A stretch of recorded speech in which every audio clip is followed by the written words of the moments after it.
Yasodhanandana Prajajana Ranjana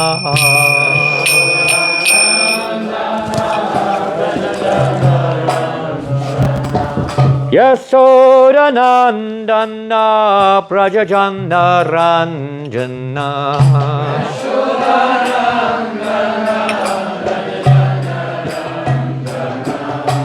Yamunatira Vanachari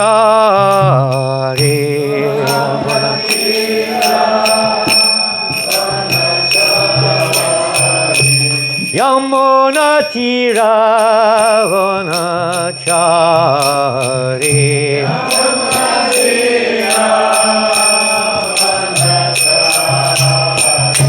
Jaya Radha Madhava Punjabi Hari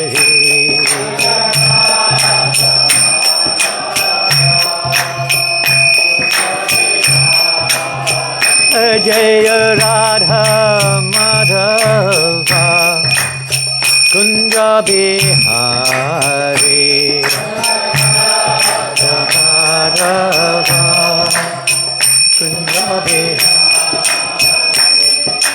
Gopi Janna Ballalabha Girivardhari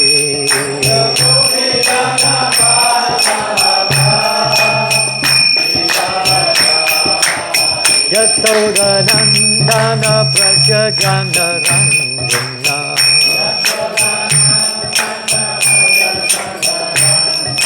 Yasodhanandana Prajajana Ranjana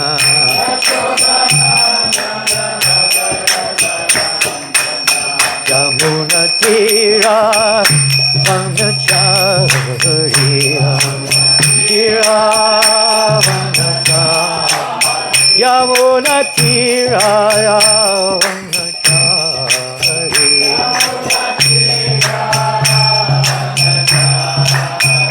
Jaya Radha Madhava Kunja Bihari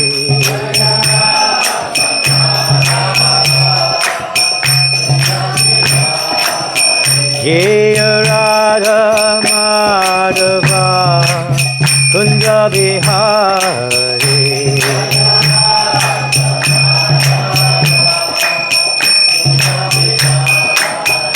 Jaya Radha Madhava Kunja Bihari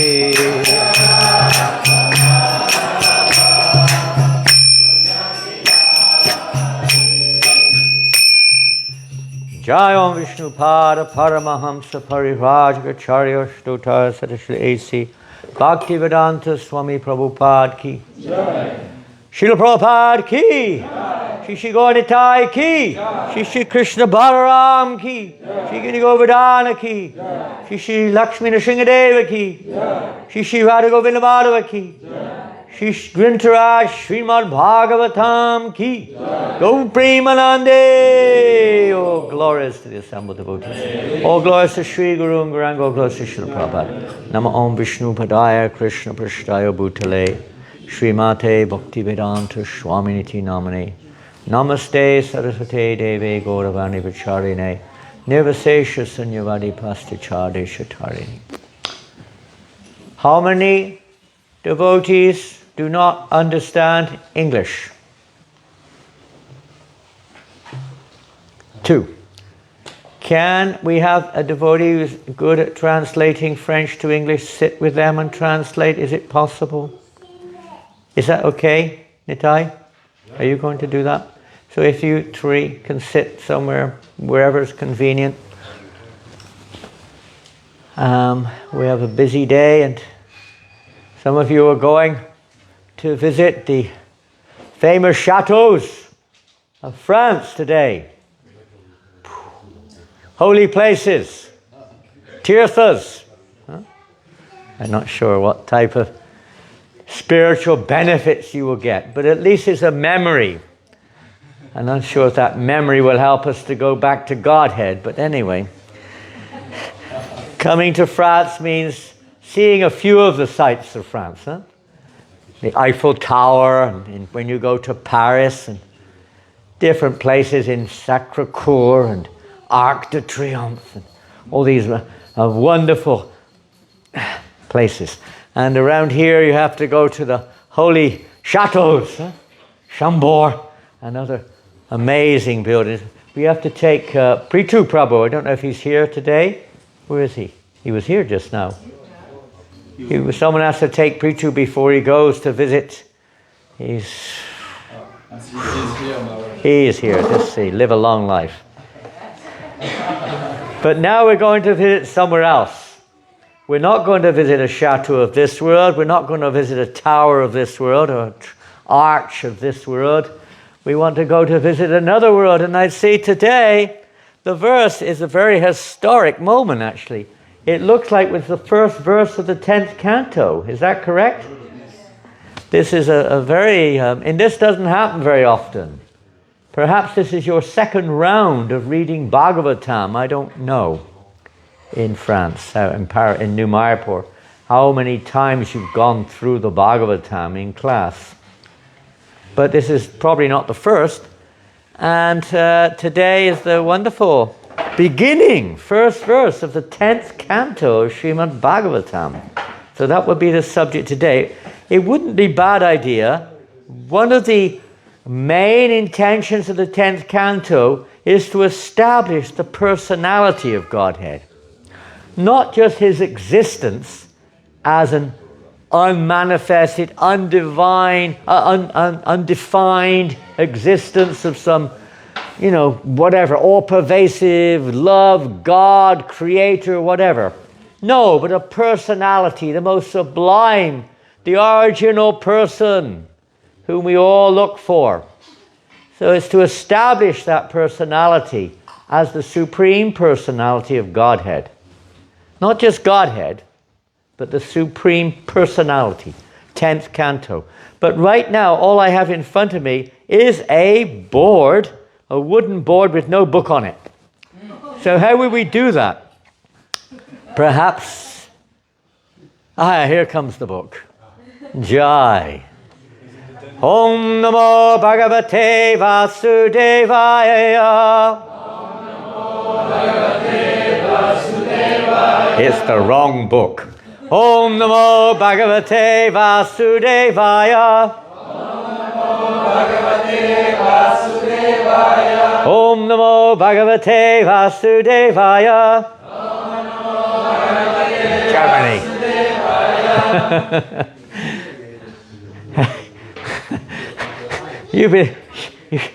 You've been in Germany too long. They put their fingers in their ears when they hear the Hari now. No, they're getting everywhere around the world now. People are open to the Hari Nam Sankirtan. Have you got the 10th canto there?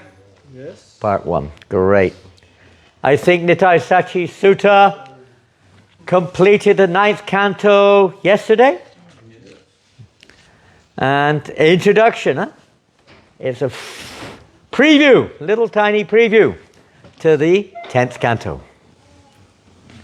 So today we're on the 10th canto of Bhagavatam, chapter 1. And we're not going to read the summary. It's a very long summary. The summary is simply a... where are we?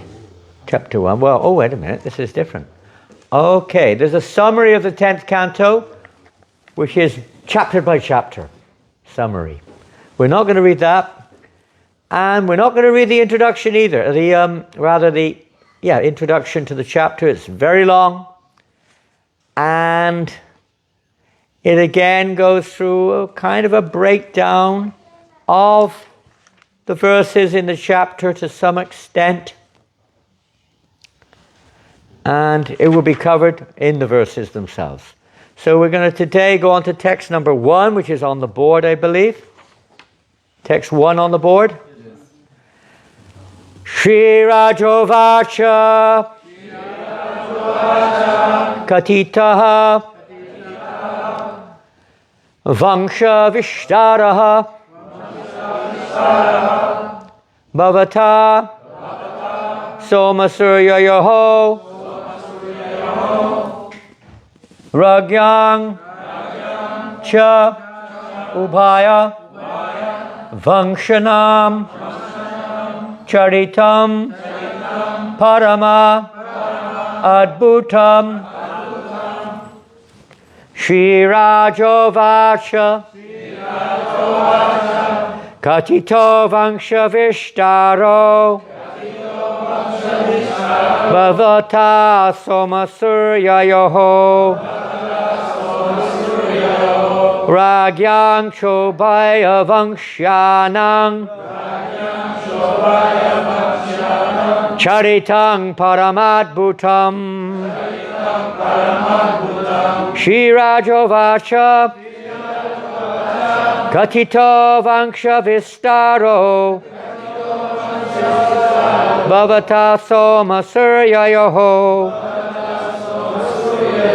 Ragyang Chobaya Vangshanang Charitang Paramadbhutam Katito Vangshavistaro Bhavata Somasuryayoho Ragyang Chobaya Vangshanam Charitang Paramadbhutam Shri Rajovacha Katito Vangshavistaro Bhavata Somasuryayoho Ragyang Chobaya Vangshanam Charitang Paramadbhutam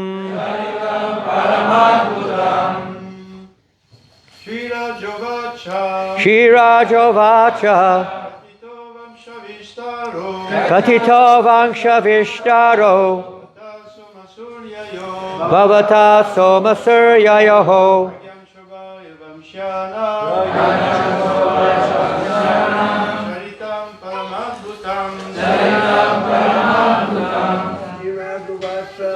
Shirajovacha Katito Vangshavistaro Bhavata Somasuryayoho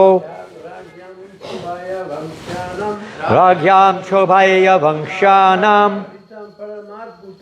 Charitang Paramadbhutam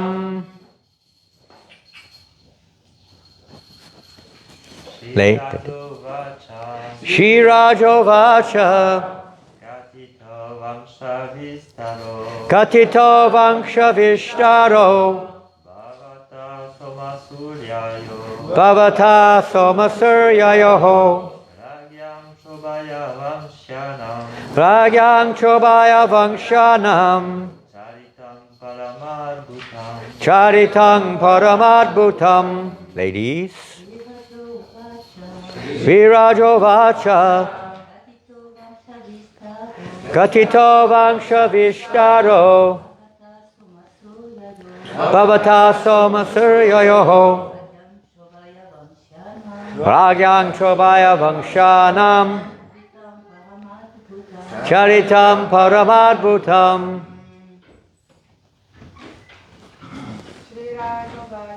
Shirajovacha Katito Vangshavistaro Bhavata Ragyang Chobaya Vangshanam Charitam Paramadbhutam Shirajovacha King Parikshit said Katitaha has already been described. Vangsha Vishtaraha, a broad description of the dynasties. Bhavata, by your lordship. Soma Suryayoho, of the moon god and the sun god. Ragyam, of the kings. Cha, and. Ubhaya, both. Vangshanam, of the members of the dynasties. Charitam, the character. Paramam, exalted. Adbhutam, and wonderful. Translation and purport by Srila Prabhupada. It is quite a long purport, so please try to bear with us. Are you okay with the translation, Nitai? There is no books in French, but I will. As you like, if they can read the book, jolly good. Pardon? Huh? There is no French. Pardon? Tenth canto? You have it on your mobile. Okay, well there are books, 10th canto in French. It should be available. Try to find one copy for the temple at least. Of course, the new Bhagavatam set does have this volume inside. Oh, really? Mm-hmm. The new Bhagavatam translation, well, it was done a long time ago, went up till the 13th chapter of the 10th canto. That's where Srila Prabhupada finished his translations. King Parikshit said, "My dear Lord," who's he talking to? Sukadev Goswami. "My dear Lord, you have elaborately described the dynasties of both the moon god and the sun god, with the exalted and wonderful character of their kings." Purport. At the end of the 9th canto, 24th chapter, Shukadeva Goswami summarized the activities of Krishna. He spoke of how Krishna had personally appeared to reduce the burden on the earth. How he had manifested his pastimes as a householder, and how soon after his birth he had transferred himself to his Brajabhuma Leela. Parikshit Maharaj, being naturally a devotee of Krishna, wanted to hear more about Lord Krishna.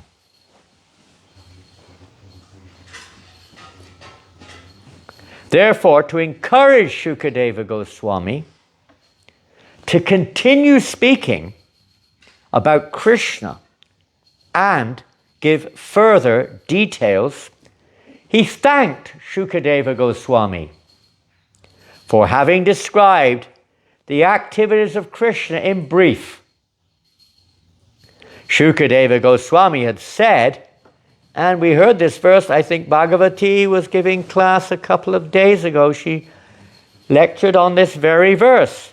Jato gatak pitri grihadvajam meditarto hadvari punsuta shatani krito rudara utpadyateshu purushakratubi samije atmanam atma nigamam patayanjaneshu. The 9th canto, this is perhaps 20, I don't know what verse number, 60, I don't know, whatever, 66 I think. The Supreme Personality of Godhead, Sri Krishna, known as Leela Purushottam, appeared as the son of Vasudeva, but immediately left his father's home and went to Vrindavan to expand his loving relationships with his confidential devotees. This was his real business. He had many businesses, but this was his real business.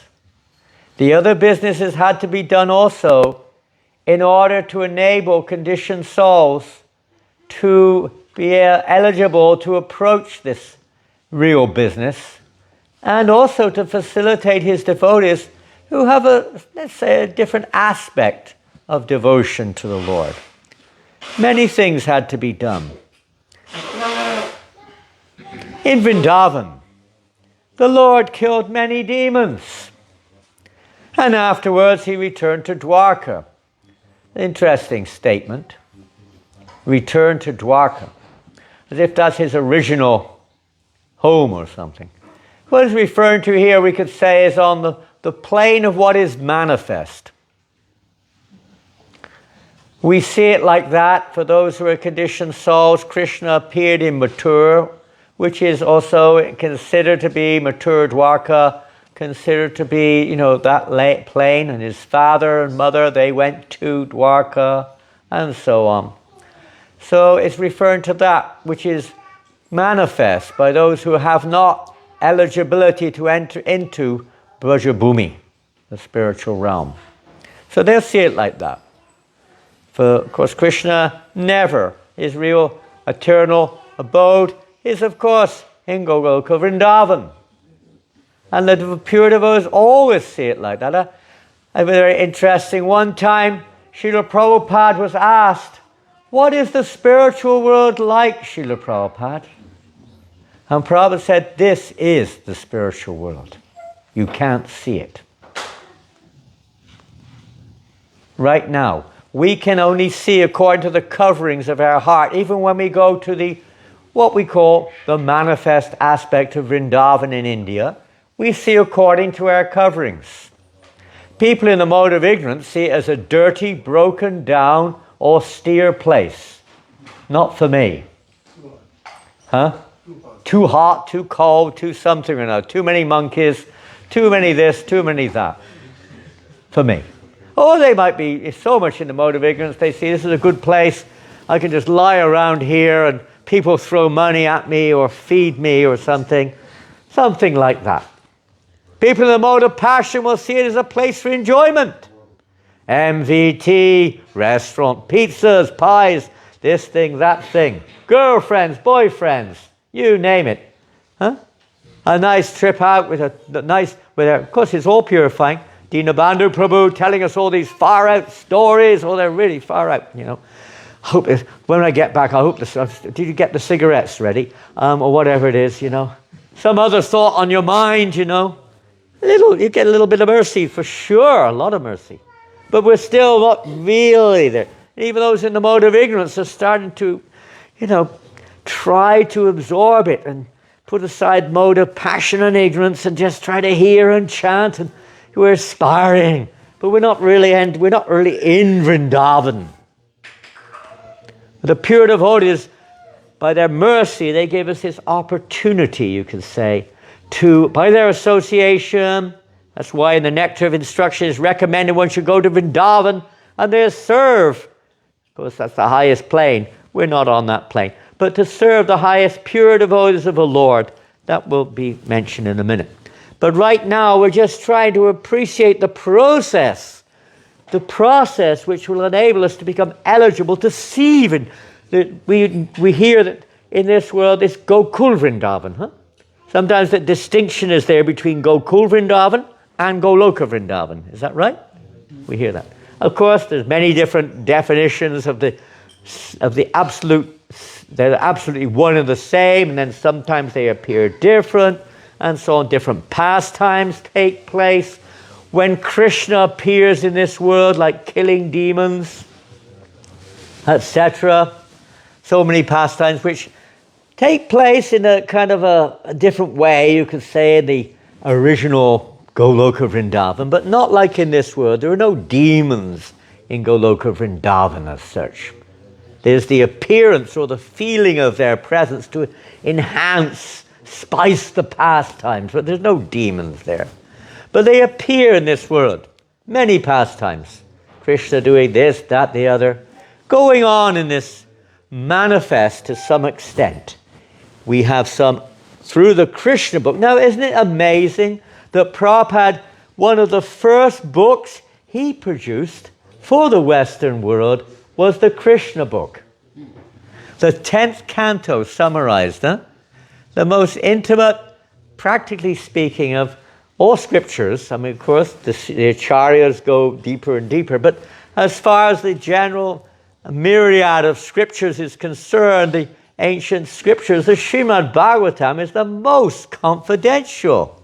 Is it not?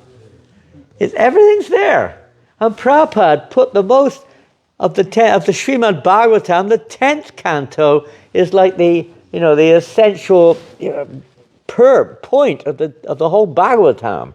And inside there, the intimate pastimes, most intimate, are described. And Prabhupada gave this first. Even before, I don't know exactly the chronology, but before many other books. Even the Bhagavatam, at that point we only had the first canto Srimad Bhagavatam available. The Indian edition, Prabhupada's first edition. The Bhagavatam to Srila Prabhupada was so important. One time, we hear usually that Srila Prabhupada went to America with the Bhagavatam. Prabhupada said, no, the Bhagavatam went to America and I went with it. It's so important. I mean, the world doesn't know. They have no idea. We don't have any idea. We're still interested in God knows what. But the Srimad Bhagavatam is like it's a gateway to where we're meant to be. We don't belong in this world. We don't get it into our thick skulls. We don't belong in this world. We're trying hard to make everyone think we do. And you better listen to my impressions and give me what I need. Even in ISKCON, it's almost all like that. Me in the center. How I feel, what I want, what I think. Who cares about that? Only me. We ought to think about what does Krishna want? This is like like a infant training ground. We're like infants on the spiritual path. So a little there, but it's also important to at least know what the goal is. We're not just here to play around from lifetime after lifetime, offending, remaining attached to material things, blah, blah, etc. It's going to be there, we're coming with it, but the whole point is transformation. Not so much of the world around. No. It's the transformation of how we see the world. Not the world. There's nothing wrong with the world. It's how we see it. That's the problem. We see it from my point of view, and you see it from your point of view, and your point of view, and this way we all see it differently, and we argue and fight over it. Even Krishna consciousness. When we're impure, when we're sleepy, we don't see it correctly. We've got to get some rest in. We start dreaming, right? When you fall asleep, it's like, God knows what's going on in there. Wake up. So we're seeing what we see, and we're hearing what we hear, and we're doing what we're doing, and it's all meant to gradually purify the way we see, our consciousness. The consciousness is you could say, the means of seeing or perceiving, feeling, and then consequent reaction of how we judge things and judge people, etc. So to purify that means of seeing, just like we have the spectacle, and without the spectacle I can see, but it's all blurred. It's not clear. Right, Mataji?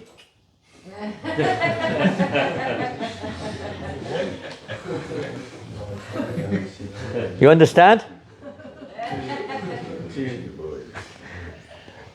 You've got to clear the spectacle, or at least you have to have the spectacle. Pure devotees are like spectacles. I'm not using it literally, I mean, but they act like that to give us a vision. Om Jnana Timirandasya, an idea.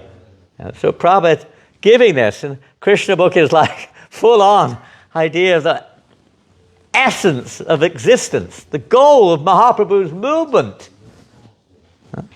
He didn't come to teach, how to go to heaven, how to merge into Brahman. Not even Vaikuntha. Not even Ayodhya. It wasn't his interest. If someone was in that mood, that was one thing. But he came to give everyone a chance to enter. It's like, what can we say? The word is adbhutam here. Huh? Adbhutam? Yeah. Absolutely amazing. This amazing opportunity Prabhupada has given to the world. They don't realize it. How great this Krishna book is. Srila Prabhupada said one time, you know why this Krishna book is so wonderful? Adbhuta? Why it's so wonderful? He said, this Krishna book is so wonderful because I didn't write it. Krishna wrote it. That's how pure devotee sees it. It just, not the instrument sounds mundane, but he just says, transparent media for the heart of Krishna to manifest. Huh? Prabhupada was always like that. And when you're dealing with the material world, you have to come down to a platform sometimes which sounds a bit, what we say, conditional almost. Devotional service starts at that platform, huh? Taking the condition and gradually trying to purify it. Is the infant stage. Bhagavad Gita, Prabhupada himself said, infant is for infants. And when one comes a little bit more mature, then understanding a little Srimad Bhagavatam. And we don't jump into the 10th canto, although Prabhupada gave us the Krishna book. But he gave it in such a way. Why? Why? He didn't just, it's not just the verses. Please, huh? Pardon? The philosophy. He gave it in such a way that there's an understanding intertwined within. In such a way that it becomes very attractive. It's like probably for persons who are very covered, it's just like some fictional stories which are very funny and interesting, and I don't know what they think. But for someone who's a little bit spiritually inclined, it's very attractive. Isn't it? The pictures, my God. When we first saw the Srimad Bhagavatam, the Krishna book, when did it come out? 1970, I think it was first published. I think so. 2 beautiful, big, you don't get that now, big hardbound cover copies. Part 1, Part 2. And so many pictures, paintings, full of paintings. Now they've changed it, more sophisticated now. But I still like those old paintings. I don't know. I'm an infant. I'm not even an infant. Not even there. We've still got our nappies on. But those paintings are just so, they're so sweet. They're so simple and so attractive. You just look at them. Fascinated. What is this? It's attractive. We may not understand it or enter into it. Probably just hear it. Just hear it from the pure devotee. We don't just hear it, we hear it from the pure devotee. He's given it. It's Krishna's will. Krishna book. So important. And we just hear it and it purifies. And we become attracted. And then what do we do now? There's a process. If you want something, there's a process to achieve it. Then, of course, the Bhagavad Gita, Srimad Bhagavatam, first 9 cantos. We don't jump straight in there. And we start where we are and move forward. Everyone's somewhere situated. There's a place for everyone to connect with Krishna. Maybe different from person to person, but everyone can make a connection. That is Lord Chaitanya's Sankirtan movement. Pure devotees, we're seeing now, the Lord appears in this world, manifest to what degree the eternal abode of Goloka. And as one becomes purified, one realizes that Gokula and Goloka are the same. From the conditional point of view, we're seeing that the land of Goloka reveals itself according to the eligibility of the seer. And that we generally define as Gokul. But actually there's no difference. As one becomes purified, then, as Prabhupada said, you realize this is Vrindavan. This is the spiritual world.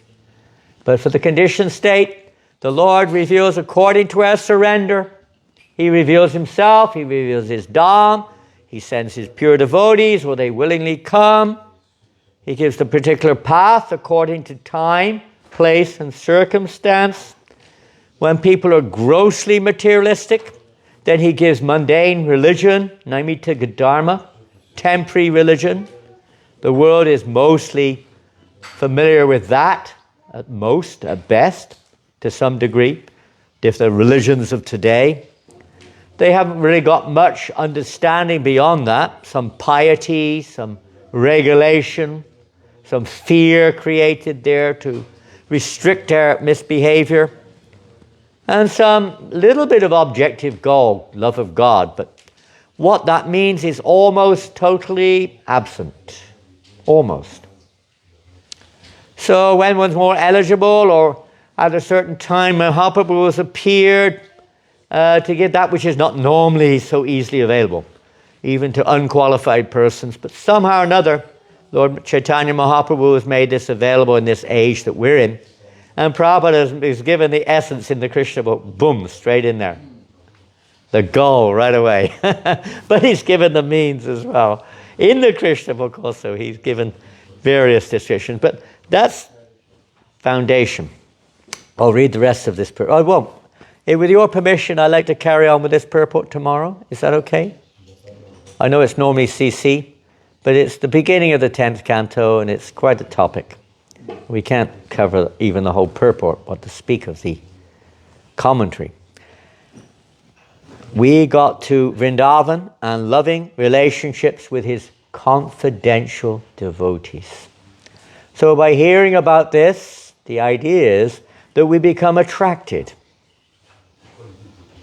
We become attracted, not from the mundane point of view, but from the point of view of becoming eligible to enter into that confidential Sangha. In Vrindavan, the Lord killed many demons. He married, and then he returned to Dwarka, where according to Vedic principles, a different mood, he married many wives who were the best of women, begot through them hundreds of sons. Quite a lot of sons, huh? How many sons? To the queens of Dwarka? 160,000? Yeah, 10 each, right? 161 or something like that. 161,000, huh? And something like that. Sons. Now you imagine having 161,000 sons? Probably not. Even having 16,000 wives? I mentioned, I made it the other day here, I don't know. But that means that every 50 years you can spend one night with each wife. Every 50 years. So probably if you're not at the beginning of the list, you'll be pretty fried after 50 years. It's too late, you know. Not a very good arrangement. Well, as Krishna is he's inconceivable. He's a chincha. He didn't just marry 16,000 wives, as most of you know. If you read the Krishna book, you'll see he married 16,000 wives, but he did what? See, a lot of people criticize Krishna for this, don't they? In India, people do that too sometimes, huh? He's just a licentious guy. He's just a sex monger. Lusty guy. Yeah, Where do they get that from? Where did you get this from? I read it in that Bhagavatam or in the Padma Purana. 16,000 wives. Can you imagine? What type of God is this? How can he be God? Right?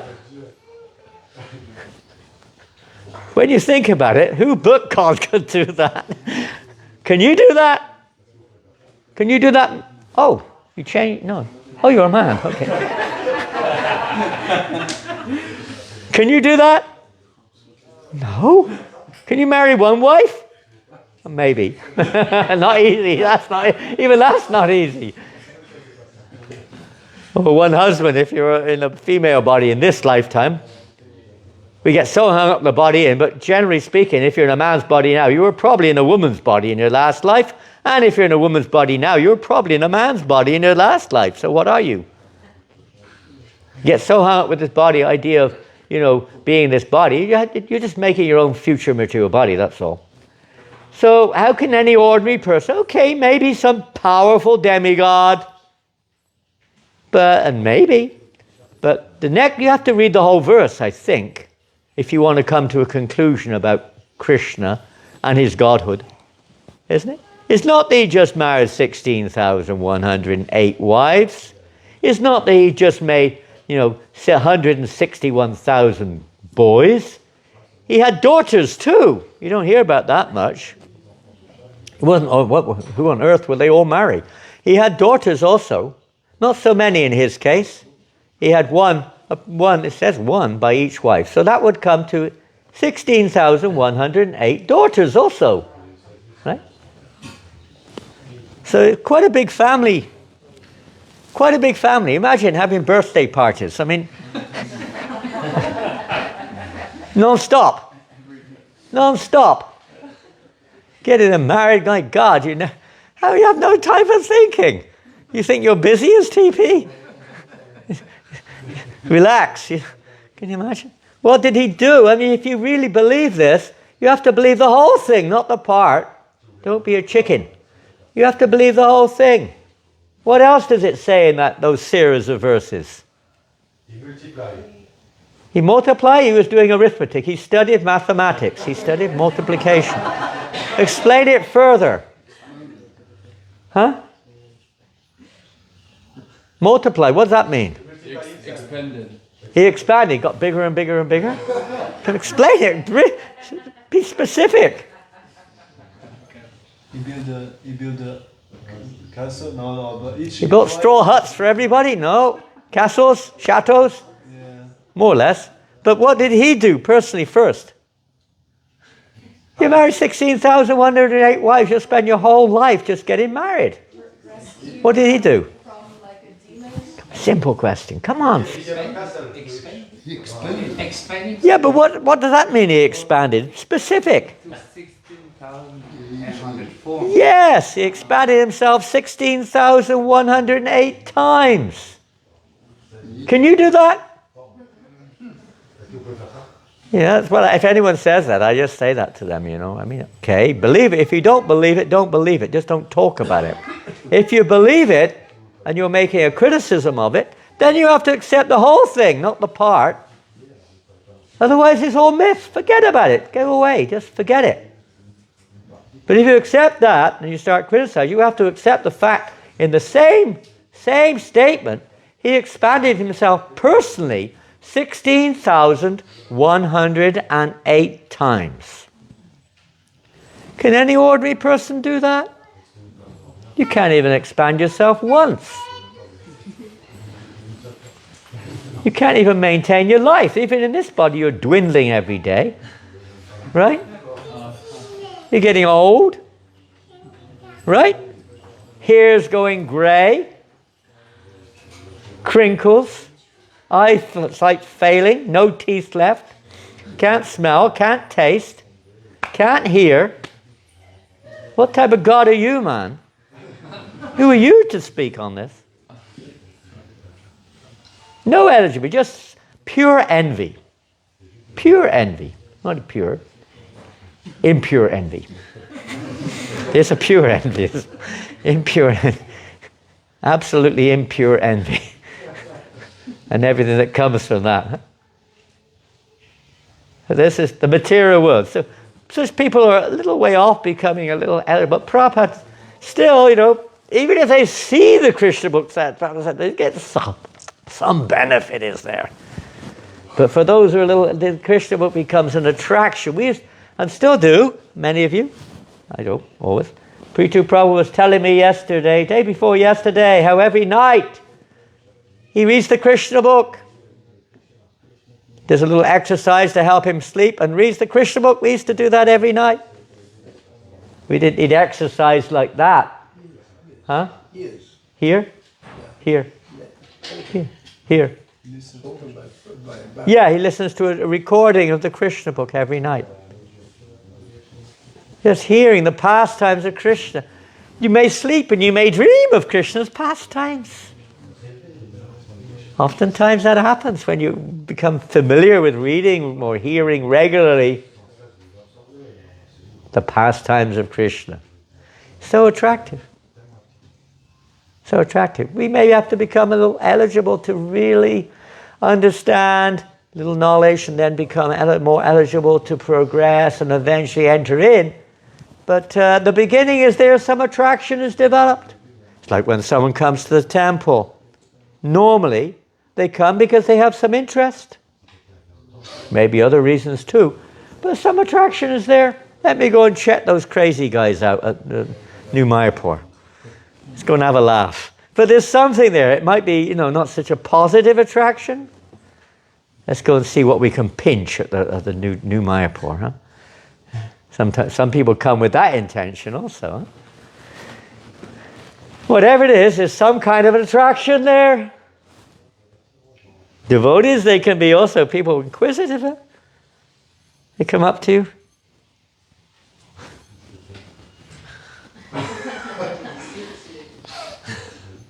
What are you doing? Who are you? What are you dressed like this for? What's that stuff on your nose? Why you got that thing on your head? What's this all about? There's something there. It's not very, positive, but something is there. And they make a little start. Some little attraction is there. And then they remember it. It stays in their memory. Something stays in the memory. Got it? Something. It may not be very deep, but it's there nonetheless. And gradually it becomes deeper and deeper and deeper. Takes time.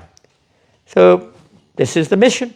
To give everyone a chance, at least, to have this opportunity of making some connection with that absolute realm. Through one form or another. Prasadam, today they're going food for life. Prasadam, attraction, huh? People are attracted to prasadam, is it not? It's probably one of the most popular aspects of our movement. The prasadam. I don't like your philosophy, but I like your grub, they said. Grub means food. It's a slang for food. Huh? What's that sweet sticky one you have? I really like that one. That sweet buttery sticky one. Huh? Halava. Yeah, people get addicted to it. Samosa. Samosas. I've told it before, but some of you were not here. I remember decades ago, I was going to shop in New Zealand distributing books. I came to a butcher shop. I had a terrible day. I'd done one small book in a dentist. That was the only one I sold all day. And this was evening. And I came to a butcher shop. And I don't particularly like going into butcher shops. But this time I thought, well, I don't know, Krishna, what's going on today. So maybe you've got a plan. Let's give it a go. So I ventured into dressed like this. So I ventured into the butcher shop.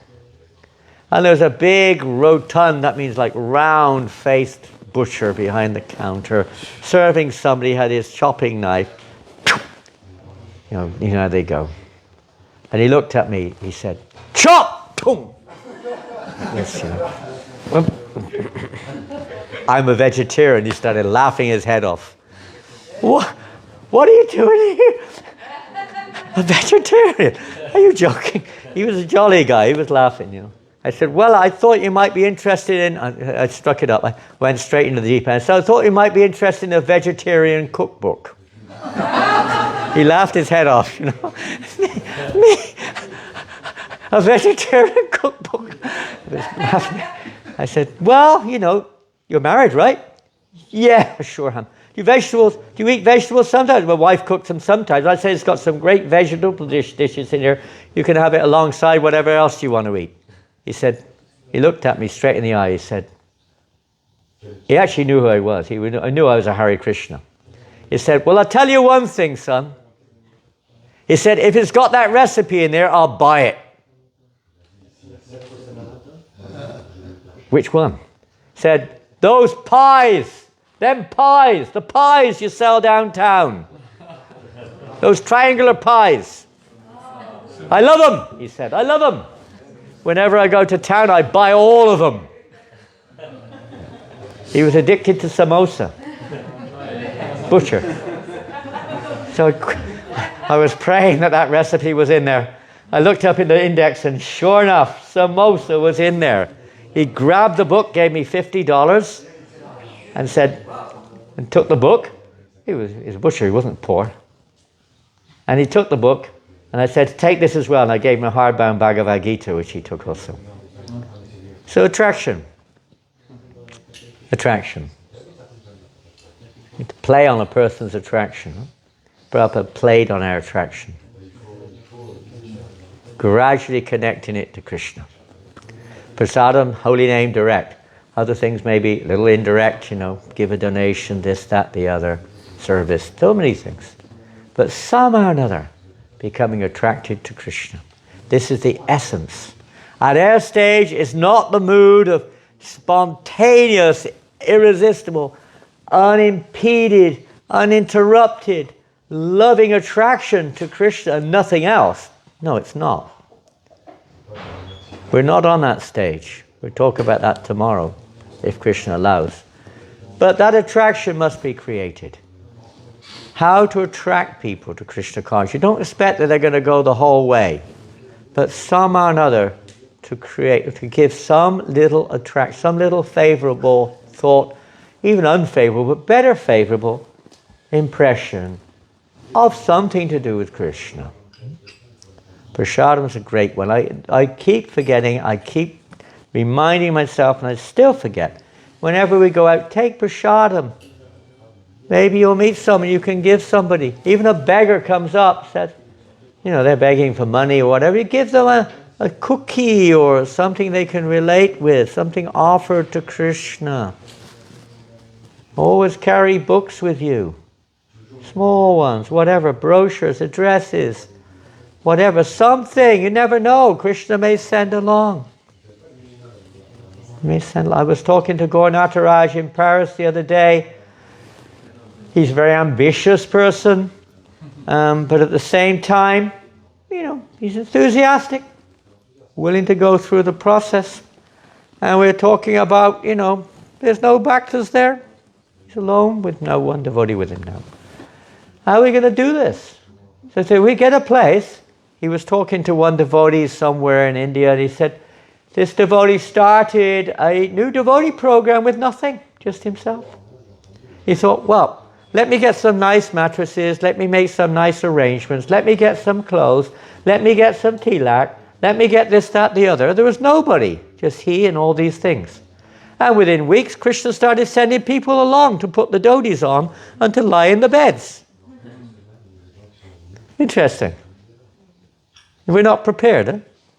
You've got to be prepared. If any of you are in the Boy Scouts or the Girl Guides, the motto is, what is their motto?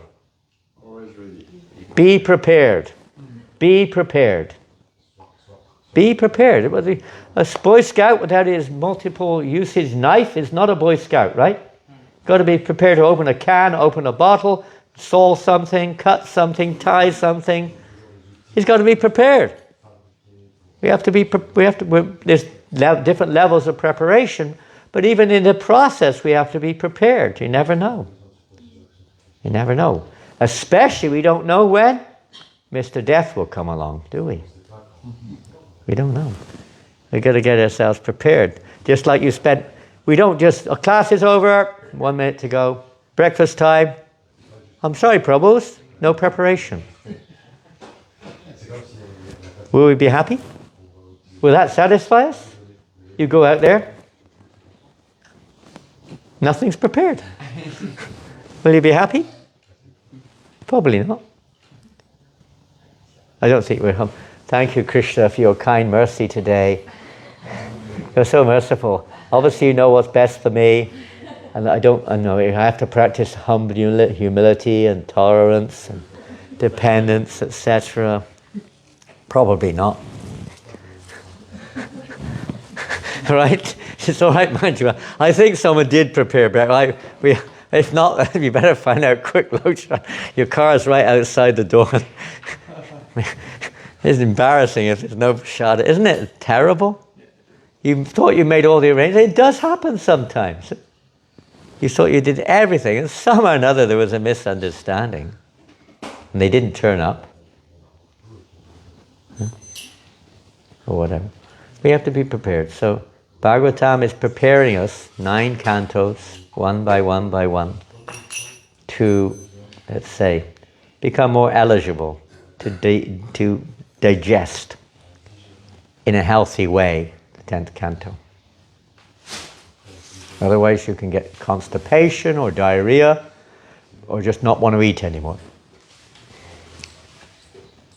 Preparation. But to know the essence. Prabhupada also was of the mind that maybe, who knows, if he'll even reach that point of translation, which he did and didn't. He reached the 13th chapter. There's 90 chapters in the 10th canto, 90. But he only managed up to 3 volumes, up to the 13th chapter, in direct translation. So he gave us the essence of the 10th canto, a summary of the 10th canto in full in the Krishna book. That was a long-sighted perception, besides the immediate one of creating an attraction and, giving us this, what we need to hear to purify us, etc., in a way which was digestible, even at the beginning stages, you could say. Okay, it's 9 o'clock. I'm going to finish here today. And with you can decide otherwise, I don't mind, but I wanted to go a little further into the point which was mentioned already in the purport. We'll finish the purport tomorrow. Whoever writes, if that's the case, no need to put the verse on the board again. It's already there. And we'll carry on tomorrow. Any questions?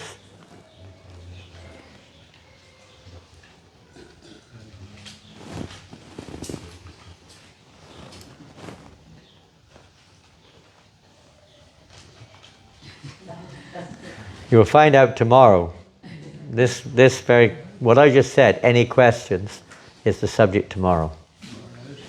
Thank you very much for the class, especially the Krishna book. It's wonderful. And George Harrison played. Excuse me? George Harrison. George Harrison, yes. Played the first edition. George Harrison. All you need is love. Love is all you need. They had the Beatles, a famous song, huh? All you need is love, love is all you need. The essence of that, we can see his own commentary in the beginning of the Krishna book. He writes this, huh? Or it was written and he signed it. And he gave the donation. That's a long story of Shyam Sundar Prabhu tells of how he asked George Harrison for the donation for this Krishna book. That's another story, some other time. George Harrison sponsored or paid for the first printing of Krishna book. And sometimes we think, I've read that before. What else you got to read now? Oh, I'll read Vidagdha Madhava, Lalita Madhava, Ujjvala Nilamani. Give me some interesting stuff. I've read the Krishna book already. What next? If we say that, means we have not read the Krishna book. Yes. It's also interesting that when this happened, when he got the donation, there was a sculpture of the Queen was sitting there. Huh? The sculptor, the artist who makes the coins for the Queen. Oh, he was sitting there too, yeah. And so it relates to another story, that when he was actually, the Queen was sitting for him to make a painting, he gave her the Krishna book. And the Queen was sitting at one stage in the shop of this painter, this artist, who was there when George Harrison got a donation, same guy, Wilson, or something, Wilkins, something. And then he gave her the Krishna book. And she read the Krishna book while he was making a model of her, whatever, painting. And then she said, when she was, after some time, she said, wouldn't it be marvelous if everybody could just depend on Krishna? Yeah, she said that. Actually, it's in the database. I think his name's Wine. And he was the Queen's sculptor or artist. Yeah. And he came to see Prabhupada at the Bhaktivedanta Manor in 1973. And Prabhupada asked him, have you heard of Bhagavad Gita? And Shamsundar said he's already got one, his Bhagavad Gita. He said he's already got one, it's in the Veda base, you can read it. And he says, actually the Queen gave him. The Queen gave it to him. And then she said what you said, how wonderful it would be if everyone could depend upon Krishna. The Queen said that. At least that's what he said, she said. Right? It's right there in the Veda base, Prabhupada. Yeah, so he was a friend of George Harrison's as well. Amazing how, even the Queen, that's perhaps why she was the Queen for 70 years or whatever it was. I think that's the longest standing royalty in modern history, practically. Huh? And she wasn't an ordinary person. She had some Shakti, that woman. Yes. Samasundar gave a copy of Srila Prabhupada's Bhagavad Gita as it is to David Wine, a sculptor friend who had been contracted to make a sculpture of the Queen. While the Queen was posing before David Wine for the sculpture, she read from the Bhagavad Gita, and after she commented, "Wow, how marvelous it would be to completely trust Krishna. What a relief to be able to pass all responsibilities to him." Amazing, huh? Absolutely amazing. Just see, she's not an ordinary woman. That's for sure. She had so much contact with devotees. She received many prasadam, garlands, many things. She came to our school, our Avanti school, heard kirtan, saw the deities. Not ordinary person. Mundane, you could say. Prabhupada said, that one has to learn how to surrender to Krishna. The sentiment is very nice. It is just fitting for a royal, because she, after all, is favored. She has taken birth in a royal family, so she is not an ordinary woman, and her intelligence must be extraordinary. So she hasn't made a remark like that. What are the exact words? And then he repeats it. Amazing, huh? Prabhupada confirms. Yeah. Hare Krishna. Srila Prabhupada ki jai. Grantaraj Srimad Bhagavatam ki jai. And that she said with a beautiful smile. And Prabhupada said, but the thing is, from our side, Krishna also expects something. Yeah. Krishna is not dead. Reciprocal. If you fully surrender unto Krishna, and Krishna takes full responsibility. But if you keep some reservation, Krishna also keeps reservation. That's the end of the discussion. But there's a follow-up too. In I don't know which year, 92 maybe, when the government agreed to allow us to continue worshipping in the manor, Bhaktivedanta Manor was being, they wanted to close down the manor for public usage. And it went to the Parliament House. It was debated in the Parliament by the Prime Minister and the members of Parliament. The Queen's personal counsel was one of the main reasons we got the permission to carry on. He read Prabhupada Leelamrita, and he made some amazing comments about the Leelamrita. He was the Queen's counsel in Parliament House. She was not against us continuing.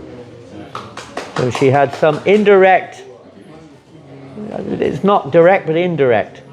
Okay. Srila Prabhupada ki jai. We won't say Queen Elizabeth II.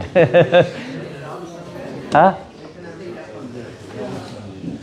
That's in Shiva Ramaj, one of his Vyasa Puja homages, many years ago. He went to see the Queen's Council, and the Queen's Council told him that he read Prabhupada Leelamrita, and he said to Shiva Ramaj, he said, your teacher is not an ordinary man. Shiva Ramaj didn't know what to say. He said, you cannot understand why I say this, because I'm in my 70s. Your teacher, what he did in his 70s is not humanly possible, he said. It's not possible for a human being to do what he did. He had some realization. He was the counsel for the Queen in Parliament. Jai Srila Prabhupada. Hari Bol.